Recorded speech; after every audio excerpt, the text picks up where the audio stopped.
आज हम एक ऐसी शख्सियत को बुलाए हैं जिनके बारे में हमें इंट्रोडक्शन देने की जरूरत नहीं है। हर कोई जानता है, नीड्स नो इंट्रोडक्शन। और जैसा कि मैं खुद भी एक मीडिया स्टूडेंट हूँ और बचपन से ही हम लोग को एक चीज देखा था प्राइम न्यूज चैनल पे। Sumit Awasthi sir, senior journalist NDTV and news maker, जोरदार तालियां मुझे आप सभी की। Yes, please welcome. He's the most renowned face in the news industry. और हर किसी ने देखा है प्राइम न्यूज चैनल में सीधी बात जी न्यूज से सफर शुरू हुआ था और आज एनडीटीवी में है। तो आपको ये एस्पिरेशन कब से आया, हाँ मुझे तो न्यूज एंकर बनना है? So what was your journey? Thank you Rupul, Yes. Thank you IIT Kanpur, thanks Kanpur. आप लोगों ने मुझे मौका दिया, एक बार फिर कानपुर बुलाया। कानपुर के साथ मेरी बहुत सी खट्टी मीठी यादें हैं। During the course of discussion Yes. हम उस पर बात करते रहेंगे। कमिंग टू द पॉइंट जो आपने पूछा कि क्यों मैं इस फील्ड में आया, Yes. क्योंकि मुझे कुछ और करना आता नहीं था इसलिए मैं इस फील्ड में आया, as simple as that. My father is a journalist, तो घर में बचपन से वही माहौल था। अमूमन हम लोगों के घर में एक न्यूज़पेपर आता है, दो न्यूज़पेपर आते हैं, हिंदी एक इंग्लिश है, एक अपनी मदर टंग का। मेरे घर में 16 17 18 न्यूज़पेपर आते थे। Oh my God. तो हमारा घर दो बेडरूम का घर था, उसमें अखबार 18 आते थे। तो आप समझ सकते हैं कि जो सुबह से पापा को हम अखबार पढ़ते देखते थे और कटिंग काटते देखते थे, तो मैं और मेरी सिस्टर ने वही सीखा। तो कोई फॉर्मल ट्रेनिंग नहीं हुई, पर अपब्रिंगिंग ऐसी थी। Father was working with all India radio, he is retired now. तो पापा जो आकाशवाणी पे समाचार आते हैं वो प्रोसेस करते थे, उसके न्यूज़ एडिटर थे। तो कई बार ऐसे मौके होते थे, वो ज़माना सोशल मीडिया का था नहीं, यूट्यूब का था नहीं, टीवी का था नहीं, रेडियो का ज़माना था। तो कई बार ऐसे मौके आते थे नुपुर की पापा कहीं बाहर गए हैं और मुझे और मेरी बहन थी, मुझसे 3 साल छोटी हैं, ये काम दे के जाते थे कि मैं जा रहा हूँ, आकाशवाणी में हर घंटे समाचार आते हैं। अगर आप आकाशवाणी के श्रोता हैं, लिसनर हैं, तो हर टॉप ऑफ द आवर पे आकाशवाणी के एक चैनल, अब तो बहुत से चैनल हो गए हैं, तब तो एक ही चैनल था। टॉप ऑफ द आवर पे कहीं 5 मिनट का बुलेटिन, कभी 10 मिनट का बुलेटिन, कभी स्पोर्ट्स बुलेटिन, कभी बिजनेस बुलेटिन, कभी किसानों के लिए बुलेटिन, पर टॉप ऑफ द आवर हमेशा बुलेटिन था। तो पापा जितनी देर घर से बाहर हैं, उतनी देर के लिए मेरा और मेरी बहन का ये काम था कि जो सरकारी हमारे घर में रेडियो था जिसमें टेप रिकॉर्डर नहीं था, हम न्यूज़ सुन के लिखते थे और पापा को बताते थे। हमारा असाइनमेंट टास्क देके जाते थे और पहले तो लिख नहीं पाते थे, बहुत तेजी से होता था, राइटिंग नहीं आती थी, स्पीड नहीं थी। तो हम दोनों भाई बहन ने काम बांटा कि एक खबर तुम लिखना, एक खबर मैं लिखूंगा, इट्स लाइक दिस। तो हम ऐसे उसको कंपाइल करते थे। तो that's how the training started. Oh my God. कभी भी पापा ने नहीं सोचा था कि मैं इस फील्ड में आऊंगा। And to cut the long story short, मुझसे पहले जो यहाँ पर गेस्ट थे, उन्होंने बड़ी अच्छी बात कही कि आप फेल होना सीख लो तो आप सक्सेसफुल हो जाओगे। जो भी आदमी फेल होने के बाद टूटता नहीं है, संभला रहता है, वो कभी भी अनसक्सेसफुल हो ही नहीं सकता। वो जज्बा होना चाहिए कि एक बार हो गया, फिर खड़े होंगे, फिर लड़ेंगे, फिर दूसरी बार हो गया, फिर खड़े होंगे, फिर लड़ेंगे। मैं इसलिए बता रहा हूँ, मैं 2 बार जो इंडिया का बेस्ट जर्नलिज्म इंस्टीट्यूट है, Indian institute of mass communication, वहाँ मैं 2 बार रिजेक्ट हुआ और फिर मैं आईआईएमसी से कर ही नहीं पाया जर्नलिज्म, मैंने भारतीय विद्या भवन से किया। जब मैं जॉब में आया तो मेरा वॉइस ओवर रिजेक्ट हो गया कि आपकी आवाज़ में बहुत नेजल है।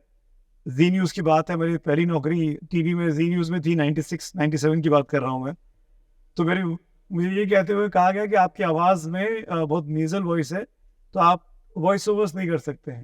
तो जब मैं वॉइस ओवर नहीं कर सकता हूँ तो मैं एंकरिंग तो कर ही नहीं सकता था। तो मैंने जीवन में कभी ख्वाब नहीं देखा था कि मैं एंकर बनूंगा। इनफैक्ट मैं बनना भी नहीं चाहता था, क्योंकि उस जमाने में ये बड़ा पेंटेड था कि जो एंकर होते हैं उनको तो कुछ आता ही नहीं है, वो तो सिर्फ लिखा हुआ पढ़ देते हैं। लिखता तो कोई और है, पढ़ता है वो तो केवल पढ़ देता है। तो वो उस सिग्मा से, उस टैग से मैं बचना चाहता था कि मुझे कुछ नहीं आता है। तो मुझे जब कहा गया पहली बार कि आपको एंकरिंग की प्रैक्टिस करनी है, ऑडिशन देना है, तो मैं कम से कम 3-4 महीने अवॉइड किया। मैं उसके सामने नहीं पढ़ता था जो मेरे पीछे पड़ी हुई थी, निधि मैम, निधि कुलपति, जो आज की तारीख में एनडीटीवी में मेरी सीनियर है। तो हम लोग जी में एक साथ थे। तो मैंने अवॉइड किया कि मुझे नहीं जाना नहीं जाना नहीं जाना, लेकिन टच वुड कह लो या डेस्टिनी कह लो या किस्मत कह लो, एक दिन फंसा, और ऐसा फंसा कि पहला बुलेटिन जो मैंने एंकर किया, मैं इसलिए बता रहा हूँ बच्चों को, खासकर जो पीछे बच्चे बैठे हुए हैं, कि रिजेक्शन से डरना नहीं चाहिए। जब मैंने फर्स्ट बुलेटिन किया तब लाइव नहीं होता था, हम लोग डिफर्ड लाइव बोलते हैं, मतलब अगर 2 बजे का बुलेटिन है तो वो 1:30 बजे रोल कर लेते थे, 1:30 से 2 के बीच में, सो दैट टेप प्ले हो, ताकि अपलिंकिंग की दिक्कत, उस जमाने में सेटेलाइट्स में बड़ी प्रॉब्लम्स होती थी, तो अपलिंकिंग में कोई दिक्कत ना हो। तो मैं 1:30 बजे का बुलेटिन करने बैठा, पहला बुलेटिन। 4 महीने की प्रैक्टिस के बाद, ऑडिशन के बाद 4 महीने की प्रैक्टिस हुई, कपड़े बने, कपड़े सिले, मेकअप हुआ, ये सब चीज़ों के उस तमाम टेंट्रम्स देखने के बाद, नखरे देखने के बाद, जब मैं डे 1 पे एंकरिंग करने बैठा हूँ 1:30 बजे, जो कब जिसका टेप निकल जाना था 2 बजे के लिए, चलना था, ऑन एयर जाना था, वो बुलेटिन 1:30 बजे शुरू हुआ और 2:45 बजे तक खत्म ही नहीं हुआ। बुलेटिन 2 से 2:30 का था, तो 2 से 2:30 के बीच में कोई पुराना उन्होंने टेप निकाल के पुराना बुलेटिन, पुराना शो कुछ चलाया। तो अंत जब मैं उठा हूँ वहाँ से पीसीआर से, तो ऐसे जैसे आपके ऊपर वो बॉक्स बना हुआ है, वहाँ पर हमारे स्टूडियो डायरेक्टर बैठते थे, उन्होंने कान में ईयरपीस में बोला मुझसे, दोबारा इस कमरे में मत आना, तुम्हारे लिए नहीं है, गो एंड रिपोर्टिंग करो बाहर जाके। तब मुझे लगा कि नहीं यार, ये तो करना है, रिजेक्शन नहीं चाहिए, मैं करूंगा, फिर मैं मना करूंगा कि मुझे नहीं करना। तो दैट्स हाउ इट स्टार्टेड। होता है होता है होता है होता है। और बदकिस्मती देखिए, जिस चीज से मैं भागता था कि मैं एंकर भी बनना चाहता हूँ, आज पब्लिक मुझे एंकर के नाम पे ज्यादा जानती है, जर्नलिस्ट के नाम पे कम जानती है। सर ने बिल्कुल ये सच बात कही है। मुझे बचपन से ही मीडिया स्टडीज नहीं करना था, और मैं मीडिया स्टडीज करने के लिए गई, और मैं टॉपर थी अपनी कॉलेज की, और फिलहाल मैं एज एन एंकर अपॉइंट भी हो गई हूँ। और मैंने देखा है, ना जाने कॉलेजों में कितने लोगों का सपना होता है एक न्यूज एंकर बनने का, और हमने हमेशा देखा है स्क्रीन में सुमित अवस्थी सर का नाम। और मैं चाहूंगी सर, आप यादव के पिटारों में से एक ऐसा किस्सा हमें सुनाए जिसका आपकी मन पे गहरा प्रभाव रहा है और आपको उस न्यूज को कवर करने में भी बहुत अच्छा लगा। अब करीब 27-28 साल का करियर हो गया है नुपुर। अब कई सारी घटनाएं हैं, अगर मैं 2-4-5 घटनाएं जो मुझे इंस्टेंटली याद रहती हैं। पहली घटना ये कि जब मैं पहली बार, नाम नहीं लूंगा, कम से कम इस ओपन फोरम पर नहीं लूंगा, एक डिप्लोमेट फॉरेन कंट्री के एम्बेसडर का इंटरव्यू करने गया। स्टार्टिंग डेज की बात है, मैं 98-99 की बात कर रहा हूँ। निकलते वक्त अच्छा इंटरव्यू रहा। निकलते वक्त उन्होंने मुझे एक एनवलप दिया, मुझे देखा नहीं, आके बैठा। उस वक्त मारुति ओबिनी हुआ करती थी, और कैमरामैन मेरे साथ थे, जो उन्होंने कहा खोल के देखो क्या है, खोल के देखो क्या है। तो खोल के देखा तो कैश था उसमें, लिटरली कैश। तब तक हम लोग निकल गए थे एम्बेसी से बाहर, चाणक्यपुरी के इलाके से नोएडा की तरफ आगे बढ़ रहे थे। जिनको नहीं पता उनको बता दो, चाणक्यपुरी में सारी एम्बेसीज हैं मोरलेस दिल्ली में, और नोएडा में अधिकतर न्यूज चैनल्स के दफ्तर जो है वो फिल्म सिटी में है।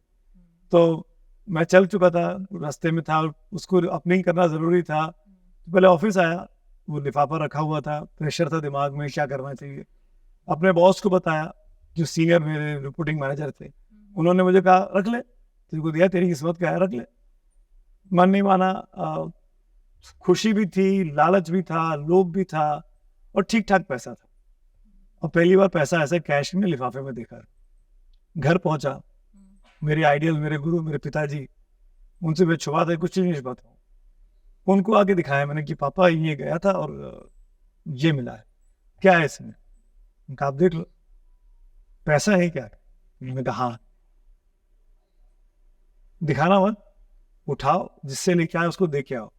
मैंने कहा इस टाइम पे? तो बोले कि क्यों दिया उसने ये? मैंने कहा कुछ नहीं कहा उसने। मुझे कहा जैसे इंटरव्यू किया, इंटरव्यू के बाद कर्टसी में जैसे आदमी थैंक यू बोलता है, ग्रीटिंग देता है, उसने मुझे एनवेलप दे दिया। मुझे नहीं, कुछ तो भी उसका पर्पस होगा जो तुमको समझ में नहीं आया, you are too young to understand. तो ये उसको वापस करना जरूरी है। तो उनका मैं वापस कैसे करूंगा? तो वापस जाओ उसके पास, टाइम लो, मिलो, उसको वापस कर दो, थैंक्स बोलो।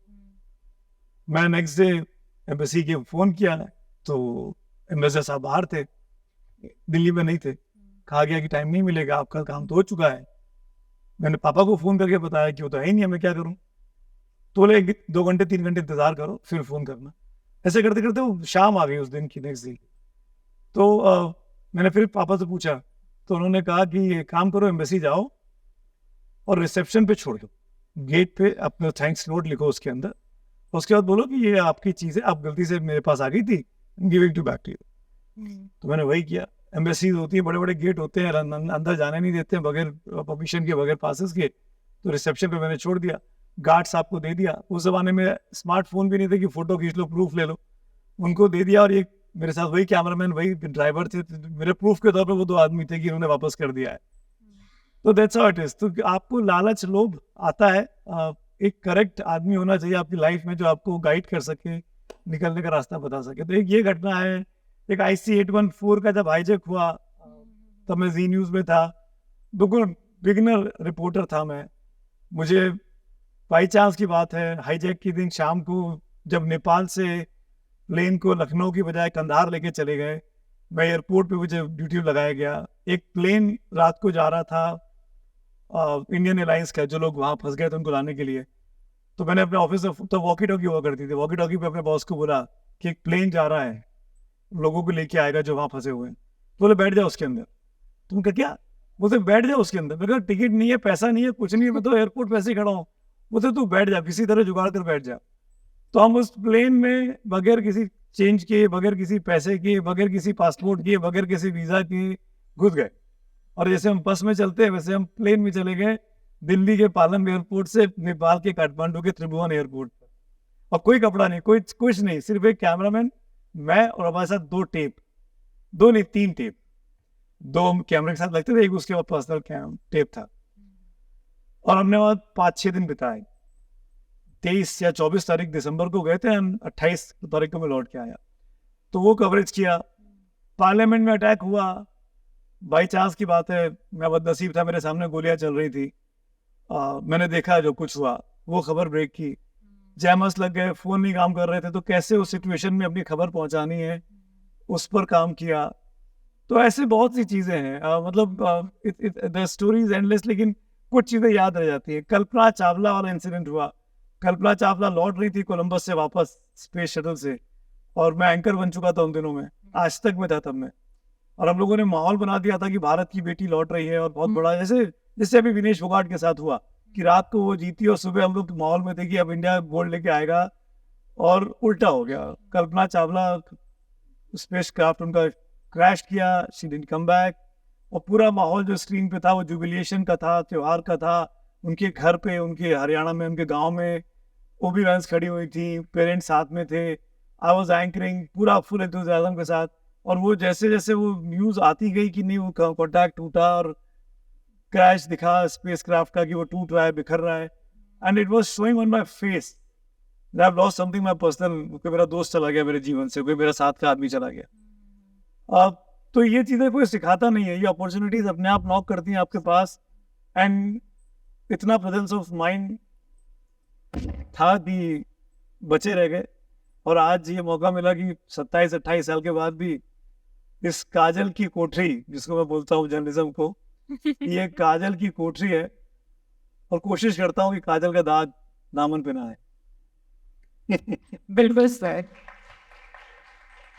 और मैंने एक चीज नोटिस की है, मीडिया स्टडीज में रहने के बाद कभी कभी हमें क्रिटिसिज्म भी मिलते हैं। So how do you accept the situation and criticism? That's very important Nupur, because आप जर्नलिज्म के स्टूडेंट हैं, और ऐसे अगर कोई भी इस हॉल में बच्चा हो या यंगस्टर हो जो आगे जाके जर्नलिज्म को परस्यू करना चाहते हो एज अ करियर, तो 2-3 चीज़ें जो मेरे जीवन का मूल मंत्र है, शायद आपके काम आए। और ज़रूरी नहीं कि आए, ना आए तो उसको रिजेक्ट भी कर दीजिएगा। जो चीज़ मेरे साथ हिट हुई है वो आपके साथ हिट हो, ज़रूरी नहीं है। आप पहली चीज़, ना बोलना आना चाहिए। You should know when to say no. You must know कि ये मैं नहीं करूँगा, ये मैं नहीं कर सकता हूँ, ये मेरी कैपेबिलिटी में नहीं आता, ये मेरी एबिलिटी नहीं है, ये मेरी एक्सपर्टीज नहीं है। फॉर एग्जाम्पल, अगर कोई मुझे आज बोले कि आपको पिंक पेपर के लिए, इकोनॉमिक टाइम्स के लिए कोई इकोनॉमिक रिफॉर्म्स पे स्टोरी लिखनी है, तो मुझे बहुत टाइम लगता है। It's not my cup of T. अगर कोई मुझे बोले कि वो साइंटिफिक रिसर्च पे काम करना है, तो दुआ मैं साइंस स्टूडेंट, पर वो मेरे बस की बात नहीं है। मैं अपने दोस्तों की, अपने फ्रेंड्स की मदद लेता हूँ, और उनसे पूछ के कोशिश करता हूँ कि मैं कर सकूँ। तो जो चीज़ नहीं आती है उसमें मैं नहीं घुसना चाहता, क्योंकि मैं जानता हूँ कि मैं इंसाफ नहीं कर पाऊंगा उस चीज़ के साथ। तो अगर हम ना बोलना जानते हैं, अगर हम ये कहना जानते हैं कि हमको ये नहीं करना है, तो बहुत अच्छी बात है। अगर हम करेंगे तो क्रिटिसिज्म होगा। और जो आपका सवाल है कि अगर क्रिटिसिज्म होगा तो क्या करना चाहिए, बहुत ही पॉजिटिव वे में लेना चाहिए, क्योंकि अगर क्रिटिक्स नहीं होंगे लाइफ में तो हम कभी अपने आप को करेक्ट नहीं कर पाएंगे। हम सब हवा में उड़ने लगेंगे। हम अपने, सबसे बड़ी दिक्कत ये है खासकर टीवी प्रोफेशनल्स के साथ जो इलेक्ट्रॉनिक मीडिया में काम करते हैं, कि हमको लगता है कि हम स्टार बन गए। हम नहीं है, हम शाहरुख खान नहीं है।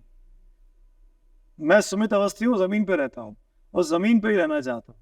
और ये जमीन से जोड़ के रहना ही मुझे आप लोगों के पास पहुंचाता है, दर्शक के पास पहुंचाता है। क्योंकि अगर मैं उनके पास नहीं जाऊंगा, उनकी समस्याएं, उनकी बातों को इम्पोर्टेंस नहीं दूंगा, उसको नहीं दिखा पाऊंगा, तो फिर सुमित अवस्थी होने का फायदा बेमानी है। शाहरुख खान ये काम नहीं कर सकता, ये प्रिविलेज मेरे पास है। ये शाहरुख, अमिताभ बच्चन नहीं कर सकते, ये प्रिविलेज मेरे पास है कि मैं आपके पास आके आपके जैसा बन सकता हूँ और मैं इस तरफ आके उनसे भी सवाल पूछ सकता हूँ कि आपने ऐसा क्यों किया। तो I am the lucky breed, they are not. Very true sir. कहीं ना कहीं हमें एक्सेप्ट करना पड़ेगा क्रिटिसिज्म को भी, सिचुएशन को भी, और इसी तरीके से हमारी लाइफ का बहाव चलता रहेगा। और सर मैं ये भी जानना चाहूँगी आपसे कि आप किस तरीके से ब्रेकिंग न्यूज़ को हैंडल करते हैं। अचानक से कभी सेट में कोई न्यूज़ आ गई और वो शहर में एकदम छनछनी मच गई है, तो आप कैसे उसके साथ डील करते हैं? हम टीवी एंकर्स के साथ, खासकर जो न्यूज एंकर्स हैं, उनके लिए ब्रेकिंग न्यूज है ना, वो एड्रेनलिन रश देता है। एंड इनफैक्ट अगर मैं 3 दिन से मैं सोया हूँ और थका हूँ बुरी तरीके से, अचानक कोई बहुत बड़ी खबर आ जाए तो मैं अगले 3 दिन भी नहीं सोऊंगा। वो हमारी संजीवनी बूटी है। मतलब सॉरी टू से दिस कि हम इस तरह की खबरों के पीछे पागल रहते हैं, पर क्या करें, हमारी अपब्रिंगिंग ही वैसी है, हमारी ट्रेनिंग ही वैसी है। हमको स्कूल में वही पढ़ाया जाता है, जैसा कि आप बोल रहे थे कि कुआं आ जाए पानी के पास, तो हमको भी ये पढ़ाया जाता है कि यार कुत्ता काट ले, आदमी काट ले कुत्ते को, सॉरी। जब आदमी कुत्ते को काटेगा तो वही खबर होगी, कुत्ता तो आदमी को काटेगा ही काटेगा। लेकिन जब आदमी कुत्ते को काट लेता है तो खबर होती है। जनरल स्कूल में बड़ा फेमस मुहावरा है, बड़ा उससे पढ़ाया जाता है 5W और 1H के अलावा, कि जब कुत्ता काटे इंसान को तो कोई खबर नहीं, जब इंसान कुत्ते को काट ले तब खबर होती है। तो जब इस तरह की उटपटांग चीजें आती हैं या बड़ी खबरें आती हैं, तो अपने आप ना थकते हैं, ना सोते हैं, ना कुछ होता है। मुझे स्टिल याद है बॉम्बे में जब अटैक हुआ 26/11 वाला, हम कितने एंकर्स और कितने रिपोर्टर्स थे जो 5-5, 6-6 दिन जब तक वो चलता रहा, घर नहीं गए। कोई बॉम्बे भाग गया स्टूडियो से, कोई स्टूडियो में लगातार 5 दिन तक है, कोई वहीं सो रहा है। ऐसे बॉम्बे में जब फ्लड आई थी 26 जुलाई को 2006 या 5 की बात है, तब है ना, तब लोग सोए नहीं थे, तब लोग ऑफिस में, मजबूरी भी थी कि आप घर नहीं जा सकते थे, बॉम्बे पूरा फ्लडेड था। तो वो इस तरह की खबरें, तो इस तरह की जब चीजें आती हैं, जब मनमोहन सिंह ने पार्लियामेंट में न्यूक्लियर डील वाला लॉ पेश कराया 2008 या 9 में, तो उस वक्त जो सांसदों के खरीद फरोख्त का मामला सामने आया, फिर एमपी ने जाके लोकसभा में कैश की गड्डियां दिखाई कि हमको अप्रोच किया गया खरीदने के लिए। ये सब ऐसी घटनाएं ना, रोज नहीं होती है। ये जब होती है तो अपने आप में अनोखी होती है, फिर आप उसको एंजॉय करते हो। एंजॉय इन द सेंस कि यार ये हमारे सामने घट रहा है। फॉर एग्जाम्पल विनेश फोगाट, मैं विनेश फोगाट से बाहर नहीं आ पा रहा हूँ, वो इसलिए कि भाई 3 बाउट एक दिन में जीत ली और आपको लग रहा था वर्ल्ड नंबर 1 को हरा दिया, और फर्स्ट बाउट में प्री क्वार्टर फाइनल में जो जापान की रेसलर थी, और वो उसको आज तक कोई नहीं हरा पाया था। 82 बाउट्स वो लगातार जीतती आ रही थी, और उसके साथ pre quarter final match Vinesh Phogat था। विनेश फोगाट वो जो 53 किलो कैटेगरी में खेलती है, वो 50 में खेल रही थी, क्योंकि 53 के लिए वो क्वालिफाई नहीं कर पाई थी। और 50 किलो कैटेगरी में अपना वजन उन्होंने 56 किलो की वो है, वो 5-6 किलो वेट कम किया। पिछले 5-6 महीनों से उसी वेट पे खेल रही थी, अपनी बॉडी के साथ कितना टॉर्चर किया, और फिर जाके वर्ल्ड नंबर 1 तो पहले बाउट में हरा दिया। तो आपके एस्पिरेशंस जगे ना, उम्मीदें जग गई कि नहीं ये तो बहुत बड़ा होने वाला है। फिर अगला मैच जीता, फिर सेमीफाइनल जीता, फिर तो लगा कि कल गोल्ड हमारा है, क्योंकि जिससे मैच होने वाला था उसको वो हरा चुकी थी पहले भी पास में। तो ट्रैक रिकॉर्ड हमको दिख रहा था कि तो गोल्ड है, गोल्ड है, गोल्ड है। और सुबह 11 बजे खबर आई कि 100 ग्राम, और वो 100 ग्राम 140 करोड़ पे भारी पड़ा। वो 100 ग्राम कितना भारी होता है, वो 140 करोड़ तो उस दिन पता लगा, क्योंकि 100 ग्राम वाकई में बहुत भारी था। हम ये सोच ही नहीं सकते थे ऐसा हो सकता है। तो ये सब चीजें अनहोनी है, ये सब चीजें अनयूजुअल है, ये सब चीजें रोज नहीं होती है। तो जब ऐसी ब्रेकिंग न्यूज आती है ना नुपुर, देन मैं अभी बताते बताते एक्साइटेड हो रहा हूँ, मेरा मन कर रहा है कि कैमरा सामने होता तो मैं और 5-7 मिनट का लेक्चर देता, but that's how it is. तो ये एड्रेनलिन रश देता है, हम लोगों को मजा आता है इसमें, और ऐसा तो मन करता है कि चलता रहे चलता रहे चलता रहे। जैसा कि हम सभी जानते हैं, हार जीत जिंदगी का एक हिस्सा है। तो आपके जीवन में भी एक ऐसा पल आया होगा जब लगा होगा अब तो मुझसे कुछ नहीं हो पाएगा, now it's a the end. So ऐसा कौन सा लो मोमेंट आपको फील हुआ और आपने कैसे उससे ओवरकम हुआ, प्लीज हमारे ऑडियंस को बताएं। लो मोमेंट्स तो आते रहते हैं, ऐसा नहीं है कि हमेशा अच्छा ही अच्छा होता है। Professionally competition, cut throat competition, cut throat, मतलब एक एक चीज़ जो है आपकी तौली नापी जाती है। सोशल मीडिया का दौर है, तुरंत रिएक्शंस आते हैं। अगर ये लाइव टेलीकास्ट सो रहा होगा तो कोई बड़ी बात नहीं, जब मैं उठ के जाऊंगा तो 50 गालियां मुझे पड़ चुकी होंगी। तो वो 50 गालियां मैं पढ़ता ज़रूर हूँ, जवाब नहीं देता हूँ। मैं ये सीखा हूँ अनुभव से कि आप सोशल मीडिया पे जो रिएक्शंस हैं उनसे इंगेज करने की ज़रूरत नहीं है, पर उससे सीखना ज़रूर है कि वो क्यों ऐसा लिख रहा था। हर एक का अपना पर्पस होता है, किसी का एजेंडा होता है, किसी का पर्पस होता है। कोई वाकई में आपका बहुत बड़ा फैन होता है और उसको बुरा लगता है आपकी किसी बात से, तो यू लर्न फ्रॉम दैट। तो लो मोमेंट के नाम पर ऑन एयर गलती हो जाना, जो एज एन एंकर अगर आप लाइव बुलेटिन में हैं और आपसे कोई सिली मिस्टेक हो जाए, सिली मिस्टेक जो आप ओवर कॉन्फिडेंस में कई बार कर देते हैं, तो उससे बचने की ज़रूरत है। मुझे ऐसा कोई घटना याद नहीं आ रही, लेकिन ये इसलिए मुझे याद आ रहा है निपु कि उसके बाद नहीं ना, सॉरी, ऑन एयर नहीं हुआ था, ये ऑफ एयर था। मेरे एक सीनियर के साथ मेरा आर्गुमेंट हो गया था, और ऑन एयर किसी वजह से, जो मुझे लगा कि मैंने बिल्कुल ठीक किया है और मेरे सीनियर को लगा कि नहीं तुमको वो नहीं बोलना चाहिए था। आर्गुमेंट हुआ, और आर्गुमेंट होने में मैंने अपने सीनियर के साथ थोड़े से अपशब्द बोले। पहले उन्होंने बोले, फिर मैंने रिटेलिएट किया, और फिर उस वक्त तो हो गया, और फिर बातचीत बंद हो गई, और अच्छे थे हम लोग, बड़े ठीक थे। और फिर कुछ महीनों तक मैं इस गिल्ट में रहा कि मैं कैसे सॉरी बोलूं, जबकि मुझे पता था मुझे सॉरी बोलूंगा तो तुरंत बात खत्म हो जाएगी, पर वो सॉरी बोलने की हिम्मत नहीं आ रही, क्योंकि मन में फिर एक आता था कि शुरुआत तो उन्होंने की थी, उन्होंने मुझे सबके सामने ऐसा बोला था। पर फिर मुझे लगा कि नहीं यार, मतलब कई बार होता है लाइफ में कि आपको एक गाइड की जरूरत होती है कि किसी टॉपिक पे आपको कुछ करना है। एंड मुझे बार बार लगता था कि यार आज मैं उनसे बात कर रहा होता तो मैं उनसे पूछ सकता था। तो शायद मुझे उस चीज़ ने सिखाया कि यार ज़बरदस्ती का अहंकार नहीं होना चाहिए, false ego is not good, और जब गलती है तो गलती मान लेनी चाहिए। और प्लस तो मैं सीनियर थे यार, मुझसे उम्र में कम से कम 4-5 साल बड़े थे। तो मैं मेट फ़ोन किया, उनके घर गया, नाराज़ थे बहुत, घर नहीं बनाऊंगा, उनका आप घर के बाहर आ जाइएगा। मैं घर के बाहर खड़ा हो जाता हूँ। खैर उनकी वाइफ ने इंटरवीन किया, फिर मिले, फिर सॉरी हुआ, नाउ वी आर बैक। पर वो आज भी मन में वो खटास है कि वो शाम को वो नहीं होना चाहिए था जो हुआ था। तो दैट्स हाउ इट इज। तो मतलब सीखा यही कि अपनी गलती मान लेनी चाहिए, और कई बार ऐसा भी होता है कि जब गलती ना भी हो ना नुपुर, तो भी सॉरी बोल देना चाहिए। सही बात है। बहुत से काम आसान हो जाते हैं, बहुत काम आसान हो जाते हैं। आप जितना सरल, जितना सिंपल रहेंगे लाइफ में, उतना आप ऊपर जाएंगे। और जितना चीज़ों को कॉम्प्लिकेट करेंगे, जितना चीज़ों में गांठें बांधेंगे, वो खोलते ही रह जाएंगे आप।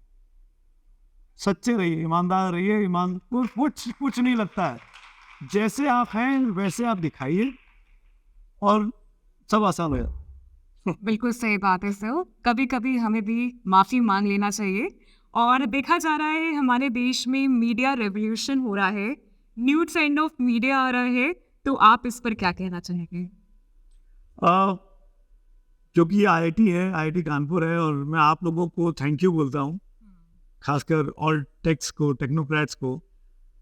अच्छा, मेरे एक थोड़ी मैं डाइवर्स कर रहा हूँ अपने आप को। मेरे प्रोफेशन की एक और खास बात है कि मैं रोज नए लोगों से मिलता हूँ। यू वोंट बिलीव, पिछले 2 दिनों से मैं डॉक्टर्स के साथ हूँ। जो डॉक्टर्स प्रोटेस्ट कर रहे हैं कोलकाता की उस बच्ची के साथ जो हुआ, मैं 2 दिनों से लगातार दिल्ली में, कल तो मैंने पूरा शो किया, मेरे शो में 25 डॉक्टर बैठे हुए, जिसमें 3-4 रेस्टोरेंट थे, 18-20 एस्टेब्लिश डॉक्टर हैं दिल्ली के, नोएडा के। तो उनसे सीखा, और सब most of them were Kanpur KGMC के थे। मुझे बाद में पता लगा इस शो से निकलने के बाद कि आप कहाँ के पास आउट है, तो वो केजीएमसी के ज़्यादातर उसमें से 5-6 लोग ऐसे निकला उन 20 लोगों में से जो केजीएमसी के पास आउट थे 20 साल पहले, 22 साल, 25 साल पहले। तो मैं कह रहा हूँ कि कल मैं डॉक्टर्स के बीच में था, आज मैं आपके बीच में हूँ, तमाम टेक्नोक्रेट्स बैठे हुए हैं।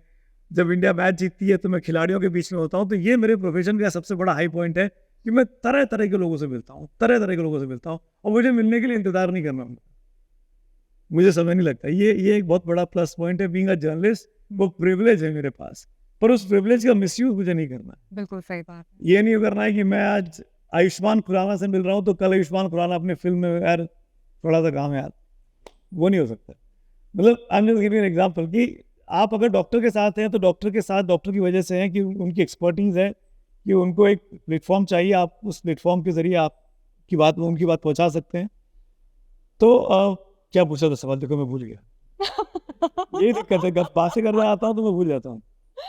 आज के जमाने चुनौतियाँ, media revolution, media revolution, new trend in media. सबसे बड़ा रेवोल्यूशन तो आप जो टेक्नोक्रेट्स हैं जो मुझे देख रहे हैं उनकी वजह से हमारी नौकरियों पे आ गया है, और वो है एआई,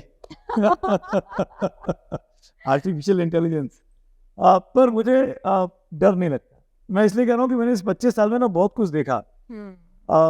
जब कंप्यूटर आया था न्यूज़ रूम में तो हम ही सबसे अधिक प्रोटेस्ट करते थे कि नहीं कंप्यूटर पर कैसे लिखेंगे, सबको टाइपिंग सीखनी पड़ेगी, हम तो हाथ से लिखने वाले आदमी थे, पेन से लिखने वाले। पर आज कंप्यूटर भी चल रहा है, फ़ोन भी चल रहा है, आप तो सब कुछ कर रहे हैं, सीख गए ना, कुछ नहीं हुआ। नौकरियां भी चल रही हैं, न्यूज़पेपर भी चल रहे हैं, न्यूज़ चैनल भी चल रहे हैं, अब तो वेब चैनल्स कितने आ गए हैं, हर आदमी के पास, एवरीबॉडी इज जर्नलिस्ट ना, सबके पास स्मार्टफोन है। तो टेक्नोलॉजी सबसे बड़ा चैलेंज है नुपुर, और पर इससे सीखने की ज़रूरत है। मैं इसलिए कहता हूँ कि टेक्नोलॉजी से ना बड़ा फ़ायदा भी हुआ है। आज से 25 साल पहले का या 30 साल 1983 वर्ल्ड कप का फुटेज देखिए आप, और अभी हम जो वर्ल्ड कप जीता 2 महीने पहले उसका फुटेज देखिए आप। ग्राफिक्स ने रिवोल्यूशन ला दिया है, कैमरा प्लेसमेंट ने रिवोल्यूशन लगा दिया है। आप चैनल चेंज करके अपने पसंद का वॉइस ओवर सुन सकते हैं, आप कि हिंदी में सुनना है, कि मलयालम में सुनना है, कि तमिल में सुनना है, कि भोजपुरी में सुनना है। इट्स एवरीथिंग इज देयर, आपको कुछ नहीं करना है। आप बोल रहे हो, नीचे ऑटो कैप्शंस अपने आप आ रहे हैं ट्रांसलेट होके, आप वो लैंग्वेज सेलेक्ट कर सकते हो। तो ये सब जो रिवोल्यूशन आया है इसने बड़ी मदद की है एज ए व्यूअर। अगर मैं व्यूअर बात करूं तो इसने बहुत मदद की है कि आप दर्शक के कितना करीब जा रहे हैं, दर्शक को कितना अपने पास लेकर आ रहे हैं। पर अगर आप इधर आ जाते हैं कि आप एक प्रोफेशनल हैं तो आपको लगता है यार ये काम तो पहले बैठ के आदमी टाइप करता था, उसका क्या होगा। ये कैमरा तो अब सारे ऑटोमेटिक कैमरा लग रहे हैं न्यूज़ रूम में, स्टूडियो में, और उसमें कोई कैमरामैन पीछे खड़ा नहीं है। आप कमांड देते हैं कैमरे को, एक बटन दबाते हो, कैमरे अपने आप मूव कर जाते हैं, अपने आप जूम आउट कर जाते हैं। तो अब ये कैमरामैन का काम क्या होगा, ये काम कौन करेगा। तो थोड़ी सी चिंता वहां पर होती है कि टेक्नोलॉजी जो है जितना काम आसान कर रही है, आपको जितना व्यूअर के पास लेके जा रही है, उसको जितना कवरेज देखने में मजा आ रहा है, उतना क्या जो टेक्निकल लोग हैं उनकी नौकरियों के क्या होने वाला है, उनको कैसे अपने आप को अडॉप्ट करना पड़ेगा। पर मैं इस चीज़ में 100% विश्वास करता हूँ कि भगवान ने जो ये मानव नाम का एक कंप्यूटर बनाया है, इससे बेहतर कंप्यूटर कोई नहीं बना सकता। सच में जो हमारे अंदर अडॉप्टेबिलिटी है वो किसी के अंदर नहीं। अभी तक जितने इन्वेंशंस हुए, चाहे वो स्कूटर का हो, चाहे वो कार का हो, चाहे वो प्लेन का हो, चाहे वो स्टीम इंजन हो, डीजल इंजन हो, वो लोग वो मशीनें सोच नहीं सकती थी। एआई के साथ दिक्कत है कि एआई सोच सकता है, आप जैसे बिहेव करते हो वो वैसे बिहेव करता है, कर सकता है, वो रीड कर सकता है। तो ऐसे में ये चुनौती अब एज ए जर्नलिस्ट हम लोगों की है कि हम कैसे उसको अडॉप्ट करें, हम कैसे अपनी बेस्ट ऑफ द नॉलेज में उस टेक्नोलॉजी को अपने फ़ायदे की चीज़ बनाएं। ये हमको करना पड़ेगा, और ये मुझे ऐसा लगता है कि हम ये भी सीख जाएंगे। अभी बहुत नई चीज़ें आई हैं, तो मैं खुद भी एक्सपर्ट नहीं हूँ, नहीं बोल सकता। मैं भी एआई से बहुत कुछ चीज़ें सीखने की कोशिश करता हूँ। पर हाँ, ऐसे फॉर्मूले हमारे पास आए हैं। आपके आईआईटी के दूसरे कैंपस के बच्चों ने मुझे अप्रोच किया था करीब 1 साल 1.5 साल पहले, ये कहते हुए कि सर आपके न्यूज़ रूम में कितने लोग काम करते हैं। तो बोला क्यों, तो बोला अगर आपके न्यूज़ रूम में X लोग काम करते हैं तो मैं X माइनस 80% कर सकता हूँ। बोला क्या बात कर रहे हो, बोलता आपको 20% की कॉस्ट, 80% की कॉस्ट बच जाएगी आपकी। बोला नहीं चाहिए मुझे। It's like this. तो वो चीज़ें डराती हैं, चिंता में डालती हैं कि ये कैसे होगा। तो लाइक नुपुर को अब इस फील्ड में आना है, नुपुर का एंकर बनना है, पता लगा कि नुपुर के नाम पे कि एआई बैठा हुआ है। राइट। वो आज तक भी बिठाई थी सना नाम की कंप्यूटर है एआई। तो ये कुछ चीजें, पर मैं फिर से कहता हूँ कि जो भावनाएं इंसान के दिमाग में और इंसान के मन में आ सकती है ना, वो कितनी भी अच्छी मशीन क्यों ना लगे, वो सेकेंड ही होगी, वो फर्स्ट नहीं हो सकती। बिल्कुल बिल्कुल सही बात है। ह्यूमन ब्रेन को कोई भी रिप्लेस नहीं कर सकता और ना ही कर पाएगा। और देखा जाए तो इस कार्यक्रम की अगली कड़ी पे हम पहुंचते हैं। One advice that you want to give to the aspiring journalist and news anchor, क्योंकि यहाँ पर काफ़ी सारे यूथ बैठे हैं और हर किसी का सपना होता है मीडिया स्टडी में जाने का, जर्नलिस्ट बनने का, न्यूज़ मेकर बनने का, behind the camera off the stage. Please आप कोई एडवाइस देना चाहते हो आज की हमारे यंगस्टर को? मैं इस हॉल में जितने लोग मौजूद हैं, सिर्फ एक के बारे में कह सकता हूँ कि वो जर्नलिस्ट बनना चाहता है, और वो है नुपुर। और कोई है क्या? कोई नहीं। फ्रैंकली स्पीकिंग, आप कोई जर्नलिस्ट बनना नहीं चाहता। ये बहुत चैलेंजिंग चीज है हम लोगों के लिए। ऐसा क्यों हो गया? ज्यादातर एटमॉस्फेयर ऐसा होता जा रहा है। लोगों को जर्नलिज्म में वो, क्योंकि ना ये बहुत ही पैशनेट काम है और इसमें वो रिटर्न्स नहीं है जो बाकी प्रोफेशंस में है। स्टार्टअप खोल लीजिए, अभी आपने इतना अच्छा बातें की, उसमें आप अपने लिए काम कर रहे हैं। अगर आपको 100 के बदले 50 मिलते हैं तो आप खुश हो जाते हैं, लेकिन अगर यहाँ 100 में से आप 200% भी काम करेंगे तो भी 50 मिलेंगे कि नहीं मिलेंगे आपको पता नहीं होता है, और कितने दिन मिलेंगे इसकी कोई गारंटी नहीं। 1 साल, 2 साल, 5 साल, किस दिन आपको अचानक बुला के थैंक यू बोल दिया जाए, ये सब हम देख रहे हैं। तो ऐसे में जर्नलिज्म के लिए बच्चों को प्रेरित करना, बच्चों को लेकर आना सामने, ये हमारी जनरेशन के लिए बहुत इंपॉर्टेंट चीज़ है। और मैं ये अक्सर कहता हूँ, अपनी कई जगह टॉक शो में बोला, हो सकता है कुछ लोगों ने सुना हो। मैं उसको कानपुर के एग्जाम्पल में ढाल के बोलता हूँ। कानपुर के लोगों के, तमाम कानपुरियों के बीच में, आई होप कि कुछ कानपुरिये भी होंगे, क्योंकि आईआईटी में हूँ तो ज़्यादातर लोग बाहर के ही होंगे। पर कानपुरियों के बीच में बोल रहा हूँ कि आप शाम को चाय पीने निकले, चाय की पटरी पर बैठे, रेडी पर बैठे हैं, और किसी ने कहा कि बाइडेन जीत रहा है चुनाव, किसी ने कहा नहीं ट्रम्प जीत जाएंगे इस बार। बहस चल रही कानपुर की पान की दुकान पर, और अचानक से उस 5-6 लोगों के बीच में एक शख्स आते हैं, कोई नुपुर का मिल वर्षा समझ लीजिए आप, जो गुटखा खाए हुए हैं, क्योंकि कानपुर के हैं, गुटखा थूकते हैं, और फिर वो कहते हैं ना सुमित अवस्थी बोल रहा था कि बाइडेन जीतेंगे। उन्होंने ये देखिए, उसने आप अपने मन की बात बोल रहे हैं 5 आदमी, 6ठे आदमी ने सुमित अवस्थी पे जिम्मेदारी डाल दी कि सुमित अवस्थी को मैं देखता हूँ, वो कहते हैं कि हैरिस जीत रही है या बाइडेन जीत रहा है। तो आप एज ए जर्नलिस्ट, ये मेरी जवाबदेही है कि जो मुझ पे आदमी, जिसको मैं जानता नहीं हूँ, जो मुझे घर बैठ के देखता है, उसको मैं ठीक तरीके से इन्फॉर्म करूँ, उसको मैं राइट पर्सपेक्टिव दूँ, ताकि जब वो 4 लोगों के बीच में नाम बोले तो उसकी नाक ना कटने पाए। तब ऐसा ना हो कि अगले दिन जब वो अपनी बात को साबित करने के लिए तर्क दे, वो कुतर्क ना लगे, वो बेतर्क ना लगे, और उसकी बात गलत साबित ना हो।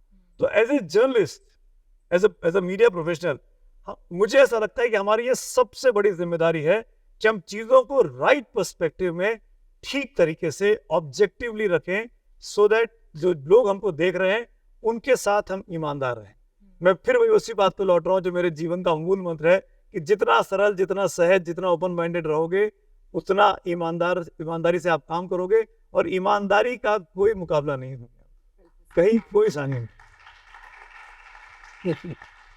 आज के इस संवाद को हम यहीं पर विराम देते हैं। कहना चाहूंगी, बेबाक, बेखौफ, बेतकल्लुफ आवाज है आपकी, और आज आपका स्टेज से लेके स्क्रीन तक का जो सुनहरा सफर रहा है, उसके लिए बहुत बहुत बधाइयाँ, ढेर सारी शुभकामनाएं, और thank you so much IIT Kanpur हमें मंच देने के लिए। Ideas matters most.